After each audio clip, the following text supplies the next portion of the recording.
പത്തനംതിട്ടയിൽ മരിച്ച +2 വിദ്യാർത്ഥിനി ഗർഭിണിയാണെന്ന കണ്ടെത്തലിനെ തുടർന്ന് നടത്തിയ പരിശോധന ഫലം പോസിറ്റീവായി. 17-കാരി ഗർഭിണിയായത് സഹപാഠിയിൽ നിന്ന് എന്ന് കണ്ടെത്തി. കൂടുതൽ വിവരങ്ങളുമായി അബിലാൽ ചേരുന്നുണ്ട്. അബിലാല്, DNA ഫലം വന്നിരിക്കുന്നു. സഹപാഠി ആണെന്നുള്ള കണ്ടെത്തലാണ് വന്നിട്ടുള്ളത്. എന്തൊക്കെയാണ് വിശദാംശങ്ങൾ?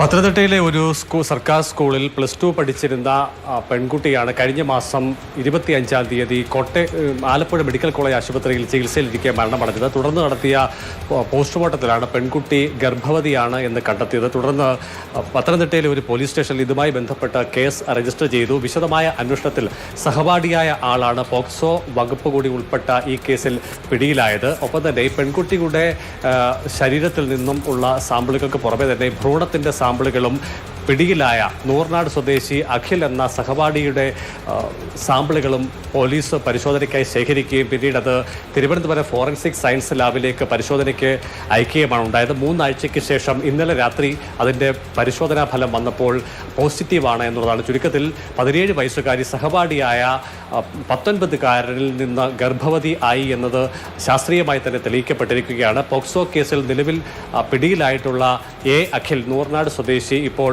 റിമാൻഡിൽ കഴിയുകയാണ്. കേസിൽ ശാസ്ത്രീയ പരിശോധനാ ഫലം ഒരു നിർണായക തെളിവായി തന്നെ മാറും.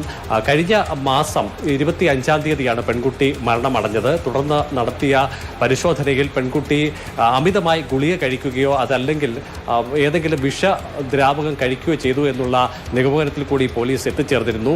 ഒപ്പം തന്നെ പെൺകുട്ടിയുടെ വീട്ടിൽ നടത്തിയ പരിശോധനയിൽ മരണത്തിൻ്റെ അല്ലെങ്കിൽ ആത്മഹത്യാ സൂചന നൽകുന്ന ഒരു കുറിപ്പും ലഭ്യമായിരുന്നു. ഈ കേസിലാണ് ഇപ്പോൾ നിർണായകമായിട്ടുള്ള DNA പരിശോധനാ ഫലം കൂടി വന്നിരിക്കുന്നത്. നിലവിൽ പോക്സോ കേസിൽ പിടിയിലായിട്ടുള്ള സഹപാഠി 19-കാരൻ നൂർനാട് സ്വദേശി അഖിലിൽ നിന്നാണ് പെൺകുട്ടി ഗർഭവതിയായത് എന്നുള്ളതാണ് DNA പരിശോധനാ ഫലത്തിൻ്റെ ഉള്ളടക്കം. CK അഭിലാലാണ് വിവരങ്ങൾ നൽകിയത്.